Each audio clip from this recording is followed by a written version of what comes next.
அன்புள்ளம் கொண்ட அம்மன் ஆன்மீக நேர்களே வணக்கம். நான் உங்கள் அறிமுக ஜோதிடர் வெங்கடேஸ்வரன். நம்ம இப்ப எதை பத்தி பார்க்க போறோம்னா தை மாத ராசி பலன்களை பார்க்க போறோம்.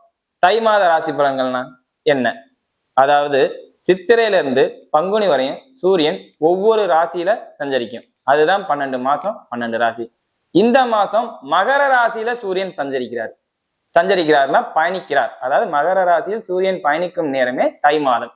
இந்த மாசத்துல ஒவ்வொரு ராசிக்கும் ஒவ்வொரு மாதிரியான மனநிலைகளும் ஒவ்வொரு விதமான மாற்றங்களும் வரும். அந்த மாற்றங்கள் என்ன அப்படிங்கறதான் இப்ப நம்ம பார்க்க போறோம். தனுசு ராசி அன்பர்களே, இந்த மாசம் உங்க ராசிக்கு 2ஆம் இடத்துல இருந்து சூரியன் பயணிக்கிறார். அதாவது 9ஆம் அதிபதி 2ஆம் இடத்துல இருந்து பயணிக்கிறார். வாக்குச்சாதுரியம் உங்களுக்கு அதிகமா உண்டு. அதாவது நல்லா பேசுவீங்க. அதுவும் இளம் வயதினரா இருக்கிற இந்த 25 வயசுக்கு மேல உள்ளவங்க, திருமண வயது பக்குவத்தை அடைஞ்சவங்க, 23 வயசு பெண்களா இருக்கிறவங்க, உங்களுக்கு எல்லாம் திருமண வாய்ப்பு அற்புதமான யோகத்துல கிடைக்குது. ஏன்னா தை மாசம் 7ஆம் தேதிக்கு அப்புறம் தை மாசம் 11ஆம் தேதிக்கு அப்புறம் புதன் உங்க ராசிக்கு வராரு. ராசிக்கு 7ஆம் அதிபதி. அதனால திருமண அமைப்பு உங்களுக்கு விரைவில் கைகூடும், நல்ல முறையிலே கைகூடும். ஜனனகால ஜாதகத்துல திருமண அமைப்பு விதி இருந்தா நல்ல முறையில அமையணுங்கிற வாய்ப்பு இருந்துச்சுன்னா இந்த நேரத்தை இந்த காலத்தை உங்களுக்கு உபயோகமா பயன்படுத்திக்கங்க. அதே மாதிரி தொழில் முறை, நான் வேலை பார்த்துக்கிட்டு இருக்கேன், இப்ப நான் தொழில் செய்யலாமா அப்படின்னு ஆசைப்படுறவங்க இருப்பீங்க பாத்தீங்களா? அவங்களுக்குலாம் இந்த நேரம் அற்புதமான நேரம். ஜனனகால ஜாதகத்துல சூரியன் வலுப்பெற்று 10ஆம் அதிபதி நல்ல வலுவா இருந்தா நீங்க இந்த நேரத்துல தொழில்துறை தொடங்கலாம். காரணம் என்னன்னா 10ஆம் அதிபதி ராசியில பயணிக்கிறார். தொழில் வாய்ப்புகள் உங்களை தேடி வருகிறது அப்படின்னு அர்த்தம். அது மட்டும் இல்ல, 10ஆம் இடத்துல கேது சஞ்சரிக்கிறனால ஒரு அனுபவத்தை கொடுக்கும். 6 மாசத்துக்கு அனுபவம். எப்பேற்பட்ட மனுஷனா இருந்தாலும், திறமையான ஆளா இருந்தாலும் அனுபவம் தெரிஞ்சுக்கணும்ல. அனுபவத்தை அந்த 10ஆம் இடத்துல கேது இருந்து நல்ல முறையில கொடுக்கும். அதே மாதிரி தொழில கூட்டு தொழில் மாதிரி அமைப்பு மாதிரி எல்லாம் கிடைக்கும். கூட்டு தொழிலா இருந்தா அற்புதமான லாபம். ஏன் தெரியுமா? 4ஆம் இடத்துல இருந்து ராகு பார்க்கிறார் 10ஆம் இடத்தை. அந்த கூட்டு சேரும் போதில அபரிவிதமான லாபத்தை பெருக்கி கொடுக்கும். சொத்து சார்ந்த விஷயங்கள்ல மிக மிக கவனம். யாராவது உங்களுக்கு இந்த மாதிரி சொத்து தரேன், இந்த மாதிரி எனக்கு உங்களுக்கு லேண்ட் வாங்கிக்கிறீங்களா, இந்த மாதிரி வீடு வாங்கிக்கிறீங்களா, அதே மாதிரி செகண்ட்ஸ்ல வாங்குற பைக்ஸ் நல்லா ஞாபகம், ஃபர்ஸ்ட் ஹேண்ட்ல இல்ல, செகண்ட் ஹேண்ட்ஸ்ல வாங்குற பைக்ஸ். ஏன்னா குறையுள்ளதைத்தான் நீங்க இந்த நேரத்துல சொத்து வண்டி வாகனம் விஷயத்துல தேடி போவீங்க. அதே மாதிரி கால்நடை வாங்குறவங்களா இருந்தா, எங்கேயோ வாங்கிட்டு வந்து இங்க இது பண்றவங்களா இருந்தா, வளர்த்தவங்க உங்கள்கிட்ட விற்கிறாத அந்த கால்நடை 1க்கு 2க்கு 3 வாட்டி செக் பண்ணிக்கோங்க. அதாவது 1க்கு 2க்கு 3க்குன்னா தெரிஞ்சுங்க, அந்த அளவுக்கு கொஞ்சம் வீக்கா இருக்கு. காரணம் என்னன்னா 4ஆம் அதிபதி 6ஆம் இடத்துல வக்ரம் பெற்று, அதே மாதிரி 4ஆம் இடத்துல ராகு இருந்து 10ஆம் இடத்துல கேது அந்த இடத்த பாக்குறார். அப்படிங்கும்போது கால்நடை விஷயங்கள், வண்டி வாகன விஷயங்கள், சொத்து சார்ந்த விஷயங்கள் கவனம். பூர்வீக சொத்துல பிரச்சனை இருக்கிறவங்க ரொம்ப ரொம்ப கவனம். கோர்ட்டு கேஸ் வரையும் போவீங்க. அண்ணன் தம்பிகளுக்குள்ள சொத்து தகராறு இருந்தா தீர்த்துக்கங்க, 4 பேருக்குள்ள பேசி தீர்த்துக்கங்க. அதை வெளியில கொண்டு போனீங்கன்னு வச்சுக்கங்களேன், உங்களுக்கு தான் அசியம். அது மட்டும் இல்லாம பணம் தான் செலவாகும், இது கிடைக்காது. இப்போதைக்கு தீர்வு இல்லை. அதிகாரமா நீங்க இருந்து பேசிருவீங்க.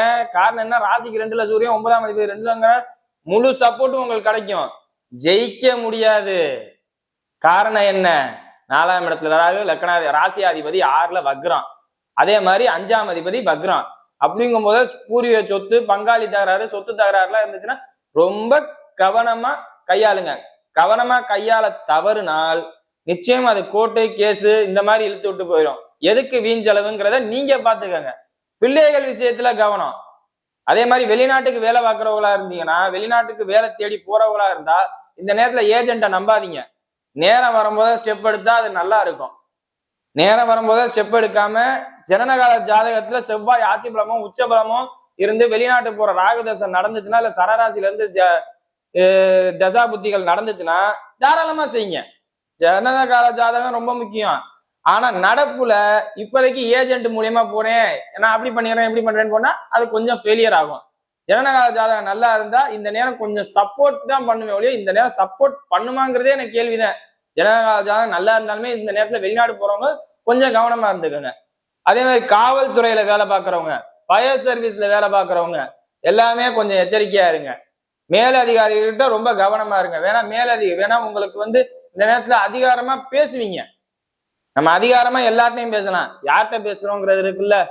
மேலதிகாரிகள்கிட்ட போய் பேசிட்டீங்கன்னு வச்சுக்கோங்க, அவங்க ஒரே அடியா இவனுக்கு இவ்வளவா அப்படின்னு நினைச்சிட்டு போயிட்டாங்கன்னா அவங்களுக்கு என்ன மைண்ட் செட்ல இருப்பாங்கன்னு தெரியாது. நீங்க அதிகாரமா பேசி உங்களை ஒரு மாதிரி பண்ணிடக்கூடாதுல்ல. அதே மாதிரி ஹெல்த் இன்சூரன்ஸ் சார்ந்த எல்ஐசி சார்ந்த விஷயத்துல இருக்கிறவங்க, அப்புறம் மருத்துவம் சார்ந்த இடத்துல இருக்கிறவங்க எல்லாருமே நல்லா இருக்கு, ஆனா கவனமா நடந்துக்கலாட்டி டீ ப்ரொமோஷன் வாங்குவீங்க. நல்லா தான் இருக்கு, யாரும் தப்பா இருக்கு அப்படி ஆயிடுச்சோ இப்படி ஆயிடுச்சோ அப்படின்னு சொல்லல. உங்களுக்கு பேச்சு திறமையில கணீர் கணீர்னு இருக்கும்.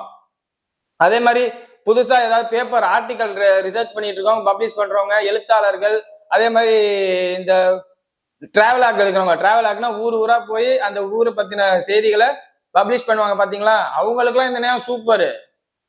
வேற்றுமொழி மனிதர்களா ரொம்ப ரொம்ப ஆதாயம்.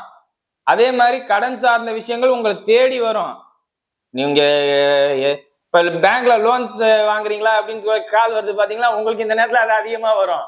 அதெல்லாம் நீங்க உங்களோட சுய வாழ்க்கையை எதிர்பார்த்து பார்த்துங்க. ஜனகால ஜாதகத்துல விதியமைப்பு நல்லா இருக்கும் பட்சத்தில் கடன் வாங்க, இல்லாட்டி நம்பி ஏமாந்துடாதீங்க. காரணம் என்ன, ராசியாதிபதி வக்ரமா இருக்காரு. அதே மாதிரி தகப்பனாரோட உடல்நிலையில கவனம், தாயாருடைய உடல்நிலையில கவனம். அடுத்தது பிள்ளைகள் குடும்ப வாழ்க்கையில கொஞ்சம் எச்சரிக்கை. என்னடா தனுசு ராசிக்கு இப்பதான் சத்த நேரத்துக்கு முன்னாடி நல்லா இருக்குன்னு, குடும்ப வாழ்க்கையில இருக்கிறவங்க எச்சரிக்கையா இருக்கணும். குடும்ப வாழ்க்கையில இருக்கிறவங்க. அதே மாதிரி திருமணம் ஆகாதவர்களா இருந்தா நல்லபடியா திருமணம் நடக்கும், டக்கு டக்குன்னு வேலை ஆகும். இப்ப நீங்க ஸ்டெப் எடுக்கணும். ஜனனகால ஜாதக அமைப்பு நல்லா இருந்துச்சுன்னா தொழில் சார்ந்த துறையில நல்லா இருக்கும். திருமணம் தொழில் நல்லா இருக்கு, மற்ற விஷயங்கள்லாம் குடும்பம் சார்ந்த விஷயங்கள்ல கொஞ்சம் எச்சரிக்கை. அதே மாதிரி உங்க பேரு வெளியில வரணும், நான் ஏதாவது சாதிக்கணும் அப்படின்னு நினைச்சு துடிப்பீங்கல்ல, ஜனனகால ஜாதகம் நல்லா இருந்துச்சுன்னா நல்ல முறையில சாதிப்பீங்க.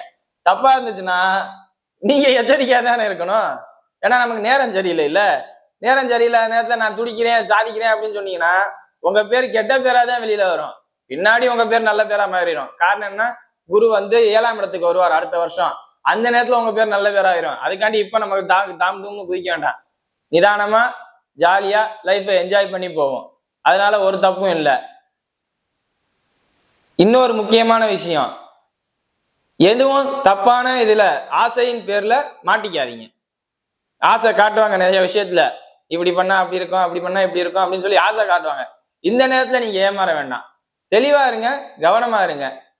திருமணம் சார்ந்த வயதினருக்கும் தொழில் சார்ந்த அமைப்புல இருக்கிறவங்களுக்கும் நல்லா இருக்கும். குடும்பம் சார்ந்த விஷயத்துல இருக்கிறவங்களுக்கு கொஞ்சம் பாதிப்பு. இதைத்தான் உங்களுக்கு ஃபுல்லாவே நான் ஒரு லைன்ல எனக்கு முடியும் அப்படின்னா இது மாதிரி தான். ஏன்னா நீங்க ரொம்ப வளவலன்னு பேசுறதெல்லாம் எதிர்பார்க்க மாட்டீங்க, ஒரு லைன்ல முடி அப்படின்னு சொல்லுவீங்க. அப்படி ஒரு லைன்ல முடினா நான் இதை தான் சொல்றேன். இப்ப நட்சத்திர ரீதியா உங்களோட பலனை பார்ப்போம். நட்சத்திர ரீதியா முதல் நட்சத்திரம் மூல நட்சத்திரம்.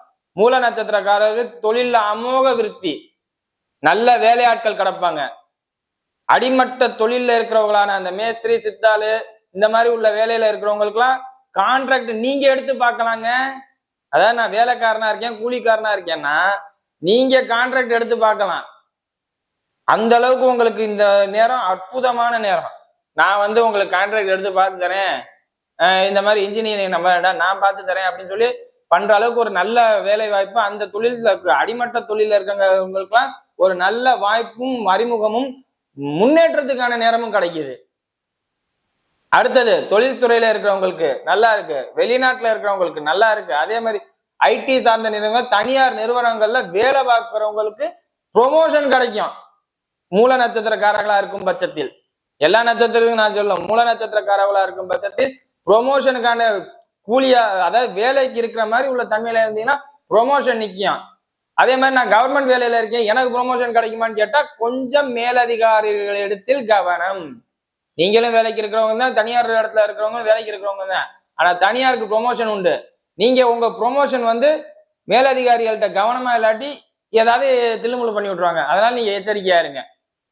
குடும்பமா இருக்கிறவங்களுக்கும் கவர்மெண்ட்ல இருக்கிறவங்களுக்கும் கொஞ்சம் கவனமா இருக்கு. என்னடா சூரியன் 9ஆம் அதிபதி 2ல பயணிக்கிறார் அப்படி இப்படின்னு சொன்னா எல்லாம் உண்மை. அரசு அதிகாரத்துல இருக்கிறவங்களுக்கு 2ல இருக்கும் போதுல 8ஆம் இடத்தை பாக்குறாரு, ராசி 8ஆம் இடத்தை பாக்குறாருல, அதனாலதான் இவ்வளோத்தையும் சொல்லிட்டு இருக்கேன். சரி, அடுத்து பூராட நட்சத்திரம். திருமணம் சார்ந்த அமைப்பு கைகூடும். உங்களை ஒரு நல்ல ஆளா இந்த நேரத்துல பிரபலமா காமிப்பாங்க. நான் சொன்னேன்ல, பிரபலமா நமக்கு ஜனன ஜாதகம் நல்லா இருந்துச்சுன்னா எதை வேணாலும் செய்யலாங்கிற தைரியத்தை கொடுக்கும் அப்படின்ட்டு. அந்த தைரியம் உங்களுக்கு இருக்கும். நல்ல முன்னேற்றத்தை அடைவீங்க. ஏதாவது ஒண்ணு செய்யுங்க, நல்ல விஷயத்த செய்யுங்க, நல்ல நல்ல சிந்தனையில இருங்க. நல்லதை பண்ணீங்கன்னா நல்லது நமக்கு திரும்பி திரும்பி வந்துகிட்டே இருக்கும். விவசாயத்துறையில இருக்கிறவங்க, நான் கிராமத்துல இருக்கேன், என்ன மாதிரி இருக்கும் அப்படின்ட்டா, விவசாயத்துல உங்களுக்கு இந்த நேரத்துல நல்ல லாபங்க. இந்த தை மாச அறுவடையில உங்களுக்கு லாபம் இருக்கும். மற்றவங்களுக்கு லாபம் இருக்குமா தெரியாது, உங்களுக்கு லாபம் இருக்கும். அடுத்தது நண்பர்கள் மூலியமா ஆதாயம். சேவிங்ஸ், அதாவது சேர்த்து வச்சிருப்பீங்க, ஏதாவது ஒரு காரணத்துக்காண்டி சேர்த்து வச்சிருப்பீங்க. அந்த பணத்து மூலியமா இந்த நேரத்துல ஏதாவது ஒரு மூலியமா ஆதாயம். கடன் ரீதியா, கடன் குடுக்கல் வாங்கல் ரீதியா ஆதாயம் உண்டு உங்களுக்கு. என்னடா கடன் கொடுத்தா நம்ம பயணத்துல வட்டி தானடா கட்டுவோம் அப்படிம்பீங்க. உங்களுக்கு இந்த நேரத்துல அவங்கள ஆதாயம். கடன் தீக்கிறதா இருந்தா இந்த நேரத்துல உங்களால தீர்க்க முடியும். சரசரன்னு நீங்க பண்ணுவீங்க. அற்புதமான நேரம் உங்களுக்கு. பூராட நட்சத்திரக்காரர்களுக்கு நல்ல நேரம். அதுவும் தை மாசம் 5ஆம் தேதிக்கு அப்புறம் சுக்கிரன் 4ஆம் இடத்துல உச்சநிலை அடையுது. அப்படி உச்சநிலை அடையும் போதில உங்களுக்கு ஒரு குறையும் இல்ல அப்படின்னு கொண்டு வந்துறீங்க. ஒரு குறையும் இல்ல. திருமணம் சார்ந்த அமைப்புல உள்ளவங்களுக்கு நிச்சயம் திருமணம் நடக்கும். ஏன்னா பூராட நட்சத்திரத்தில் 4ஆம் இடத்துல போய் சுக்கிரன் உச்சமாயிருவாரு. 7ஆம் அதிபதி வந்து சந்திரன் ராசியில உட்கார்ந்துருவாரு. அப்படிங்கும் போதுல என்ன, வெளிநாடுன்னு சொல்லக்கூடாது, வெளியூர்ல இருந்தோ வெளியில இருந்து, ஆனா ஊருக்குள்ள அமையாது, ஊருக்கு வெளியில தான் பொண்ணு இல்ல பையன், அந்த மாதிரி உள்ள தன்மை. அதே மாதிரி படிப்பு ரீதியா உங்களுக்கு சூப்பரா இருக்கும். ஸ்கூல்ல இருக்கீங்களா, உங்களுக்கு நல்லா இருக்கும். அதே மாதிரி காலேஜ்ல இருக்கீங்களா, உங்களுக்கு சூப்பரா இருக்கும். தனுசு ராசியிலே பூராட நட்சத்திரக்காரர்கள் இந்த வாட்டி அற்புதமா இருக்கும். அடுத்த ராசி, அடுத்த நட்சத்திரம் உத்திராட நட்சத்திரக்காரர்கள். உத்திராட நட்சத்திரக்காரர்களுக்கு இந்த தகப்பனாரோட உடல்நிலை கவனம் சொன்னேன், தாயாரோட உடல்நிலை கவனம் சொன்னேன். தொழில் ரீதியா நண்பர்களை நம்ப வேண்டாம்னு சொன்னது, இந்த நெகட்டிவ் சொன்னேன் பாத்தீங்களா, ஒரு சில நெகட்டிவ். தகப்பனாரோட உடல்நிலை சரியில்லை, கவனமா பார்த்துக்கணும். தாயாரோட உடல்நிலை கவனமா பார்த்துக்கணும். தொழில் ரீதியா ஏதாவது பாதிப்பு வரும். அப்புறம் என்ன சொன்னேன், சொத்து ரீதியா பாதிப்பு வரும், பங்காளிகள் ரீதியா பாதிப்பு. இதெல்லாம் உங்களுக்கு தான். மேற்படிப்பு படிக்கிற காலேஜ்ல படிக்கிறவங்களுக்கு எல்லாம் அற்புதமான நேரம் தான். வேணா அவங்களுக்கு இதுக்கும் சம்பந்தமே இல்லை.